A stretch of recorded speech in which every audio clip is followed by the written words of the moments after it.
Գրքերը չեն հանդարտվում նիստի հենց սկզբից, դեռևս հունիսի 15-ից արտահերթ ռեժիմով տարբեր օրինագծերի մասին ելույթների առիթ շատ է եղել։ Այսօր սակայն առիթը բացառիկ է թերևս։ Առանց ձայնի իրավունքի էլ հասնել ամբիոնին, խոսել թեկուզ անջատած խոսափողով։ Խելակորույս աշխարհ, բավական է,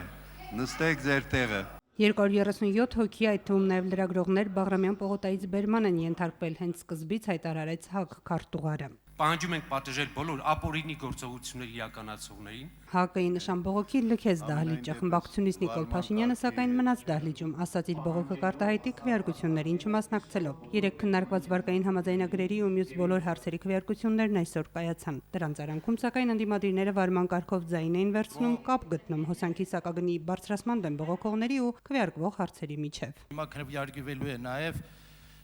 էլեկտրացանցերի հետ կապված տասնյակ միլիոնների վարկային պայմանների հետ կապված հարցը։ Հիմա օրինակ երկիր կապակցությունը առաջարկում է, պարոն Սահակյան, որբիսի ազգային ժողովը արդահերթ նիստ գումարի։ Ձերքերս տվան փերու քաշվենք, պարոն Սահակյան, այս վիճակից։ Բայց ինչի համար ենք կոչված մենք։ Մտահոգությունները բնական են։ Ցանկացած ազատ խոսքի նկատմամբ բռնություն ընդունելի չի։ Բայց այստեղ խիստ թվում է մենք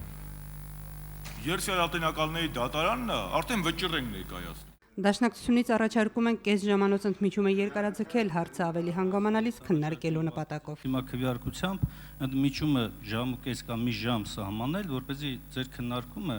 լինի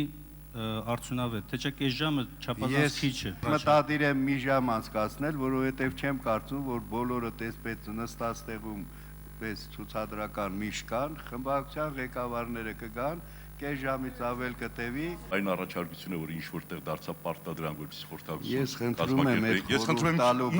եմ Ինչ եք խորհուրդ տալիս։ Խորհրդակցությունը խորհրդարանի նախագահի մոտ կայացավ, բոլոր խմբակցությունները բացի ՀԱԿ-ից ներկայացուցիչներ ունեին, քննարկմանն ընդհանուր հայտարար գտնվել էր։ Ձերբակալվածներ չկան, նախորդ պետք է ասեմ։ Բերման ենթարկված երիտասարդների խնդիրի մասին էր խոսակցությունը եւ պայմանավորվեցինք, որ հետևողական լինենք մինչև վերջին մարտը եւ անդադար ինֆորմացիան մենք պետք է ստանանք, տիրապետում ենք, որպեսզի կարողանանք օգտակար լինել, որ բոլորը գտնվում են դրսում։ Կառուցողական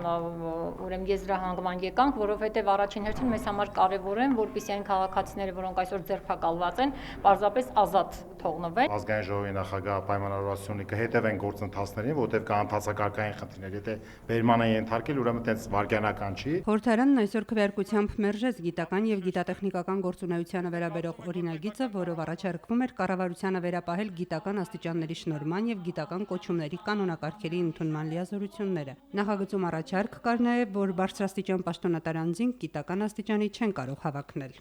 Կողմ 61 դեմ չունենք ձեռնպահ, 1 որոշումը չի ընդունվել։ Օրվա երկրորդ կեսին կրկին գրանցվեցին կրկին արտահերթ նստաշրջանը օրակարգային մեկ հարցով։ Խորհրդարանը քվեարկությամբ հաստատեց Հայաստանի եւ Գերմանիայի կառավարությունների միջև ֆինանսական համագործակցության մասին համաձայնագիրը։ Այն ըստ հիմնական զեկուցող ֆինանսների փոխնախարարի հայկական կողմին հնարավորություն է ընձեռում վերականգնման վարկերի բանկից արտոնյալ պայմաններով ֆինանսական օժանդակություն ստանալ։ Պավել Սաֆարյանը խորհրդարանին տեղեկացրեց նաև, որ ֆինանսական գործակցության մասին այս համաձայնագիրն արդեն 10 տարուց ավելի կնքվում է Հայաստանի եւ Գերմանիայի կառավարությունների միջև։ Մինչև 205 միլիոն եվրո վարկային միջոցները եւ 4 միլիոն 815 հազար գրանտային դրամաշնորհային միջոցները։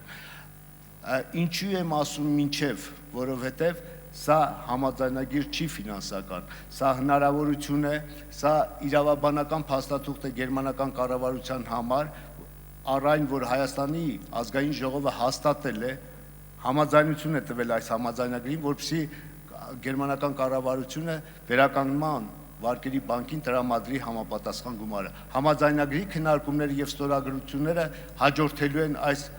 համաձայնագրին։